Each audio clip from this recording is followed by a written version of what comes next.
Coming to you from ADD Sports, I'm Danny. I'm Alex. And I'm Dave.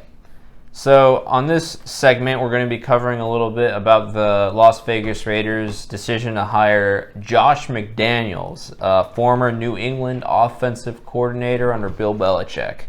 So I'm going to first give my opinion on the matter. I think the Raiders hit a home run. I think that there's reasons why McDaniels is going to be successful in Las Vegas. The first of which I'll point out that Bill Belichick, who is pretty much written in the history book as one of the best coaches, if not the best coach to ever coach in the NFL, he was fired from his first job in 1996 from the Cleveland Browns. So it does show that just because it doesn't pan out the first time, that it still could work in the future. Josh Daniels, I think this go-round has a much better team to work with than he did when he was with the Broncos formerly. I know that Derek Carr had a very good season this year, and I think they do have some other nice pieces in place. I think with John Gruden, there was a little bit of turbulence with the team, but I do think that he has more talent to work with than he did in Denver when he was the head coach. Another point is that he studied under Bill Belichick. And we have seen a lot of success from the college game of Nick Saban disciples such as Kirby Smart and Jimbo Fisher being pretty successful coaches. So I believe that if there's one Belichick coach, and I know most of them have not been very successful, I think McDaniels will be that one to really break through. Another reason is that the NFL is becoming more and more of a pass-heavy offensive type of structure, and I think that Josh McDaniels, the way he wants to play in his mind, really gravitates to that style of football, and I think his offensive philosophy will really help Las Vegas.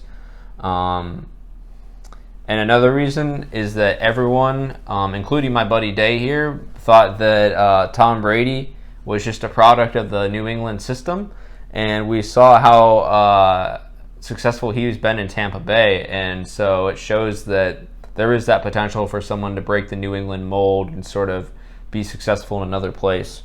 Another thing to note is that I hear that Las Vegas has very good climate for deflating footballs. I feel like I've heard that the air is very dry up there, and the deflating can happen very quickly and very rapidly. So I'm thinking that might be a little bit of an incentive for a little nefarious action over in Las Vegas.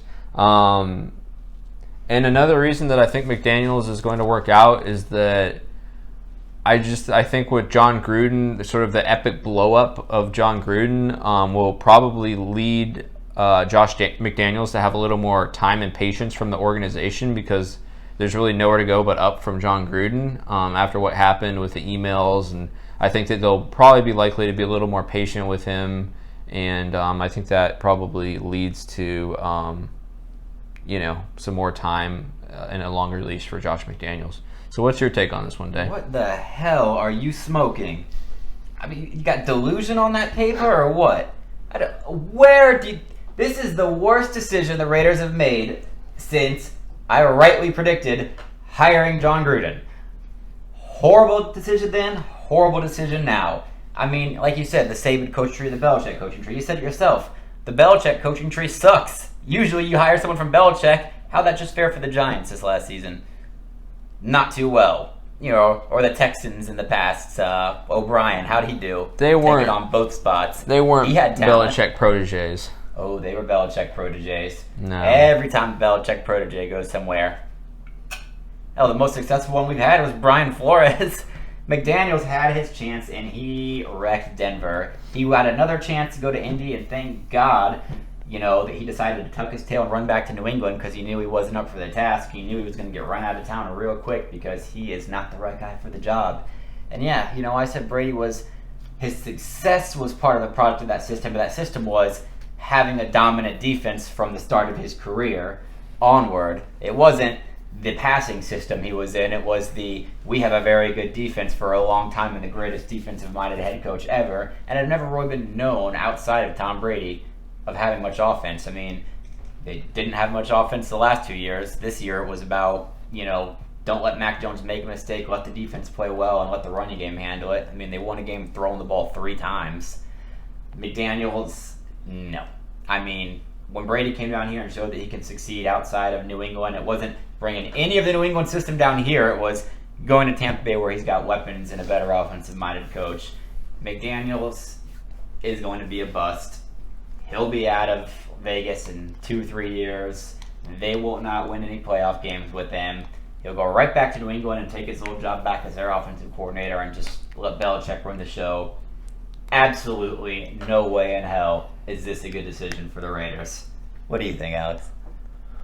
Well, Danny, Day, my opinion and prediction is in possibly after this next season or 2 to 3 seasons, Josh McDaniels runs back to New England with his tail tucked under his legs, right back to Bill Belichick, and continue his success. I only say that because in the 2 years coaching Denver, while yes, he might not have had the best roster to work with, but if you're a coach and you're trying to coach these players to win in a winning season in Denver, and after he got fired from Denver, he went to St. Louis for 1 season as their offensive coordinator. Then he tucked his tail back to New England. He was ranked in the bottom half of total team effort, offense and defense. All his tenure with the New England Patriots, he was always in the top 5 in passing, offense, rushing, and defense. He was on the bottom of the barrel with the Denver Broncos, and I don't see his coaching style doing any better with Las Vegas. Maybe he'll try to trade away Derek Carr for a broken down Cam Newton or a Brian Hoyer. Everybody was expecting John Gruden to trade Derek Carr this season. Maybe Josh McDaniels to do it this season and ship him off. I mean, I remember when he wanted to get rid of Jay Cutler, who, has his issues, but has been a very underrated quarterback for most of his career. Jay Cutler always found success everywhere he went. That's the reason other guys wanted to play with him. But you want to run him out of town for your backup for Matt Castle? Literally said, I'm going to trade Jay Cutler for Matt Castle. So which backup is Derek Carr going to get traded for? His first year in Denver, with win percentage alone, he was 16th his first year, and then the second year he was 29th in the league for that in total year. And he was 32 when he was offensive coordinator in St. Louis. I don't know how he's going to fare in Las Vegas. Granted, he does have Derek Carr, Waller, and I don't know about his receivers, but his defense is, yeah. At least you can hit the casino and go bet against the Raiders. Maybe the Raiders will offer him some incentive to tank for the number 1 pick next year. Yeah. Or the following year to get a quarterback that he wants. They probably won't even need to offer him incentive. The incentive was hiring him. Now they know they'll get a Man, so we got two McDaniels haters on the podcast tonight. Okay, his two drafts in Denver. Granted, it was probably the GM's decision with his. Well, he drafted Noshawn Marino as his first pick in the 2009 draft. He could have gotten Brian Orakpo instead of drafting Robert Ayers. Yeah, we'll have to see if he learned his lessons on this one. And next year he did hit a home run with Demaryius Thomas. Rest in peace, by the way. But then his second pick was Tim Tebow. I mean, I like Tim Tebow. I feel like he should have had more shot, but at the same time, no left-hand quarterback has been dominant in this league besides Michael Vick. And Steve Young. Yeah, we certainly know that was not Elway's pick. Elway was not very supportive of old Timmy T. But had to send him away to get Peyton Manning and come fix things. But, now Elway just gets too drunk the night before and shows up to the meetings hungover and everything. So who knows? I'm surprised Denver didn't hire McDaniels again.